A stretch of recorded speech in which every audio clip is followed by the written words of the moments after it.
कर्म की स्वतंत्रता।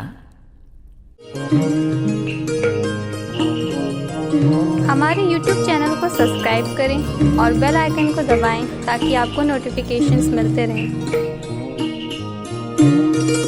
समस्त योनियों में से केवल मनुष्य योनि ही ऐसी योनि है जिसमें मनुष्य कर्म करने के लिए पूर्ण स्वतंत्र है।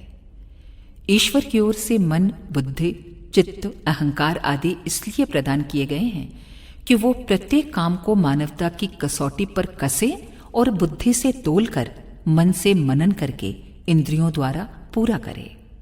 मनुष्य का यह अधिकार जन्म सिद्ध है।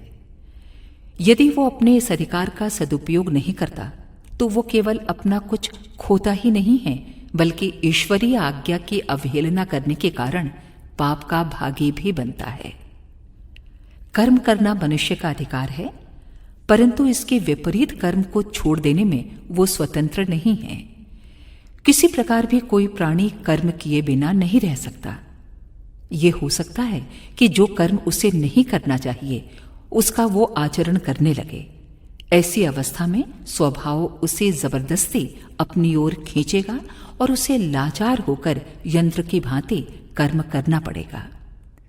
गीता में भगवान ने कहा है, यदि तू अज्ञान और मोह में पड़कर कर्म करने के अधिकार को कुचलेगा तो याद रख कि स्वभाव से उत्पन्न कर्म के अधीन होकर तुझे सब कुछ करना पड़ेगा।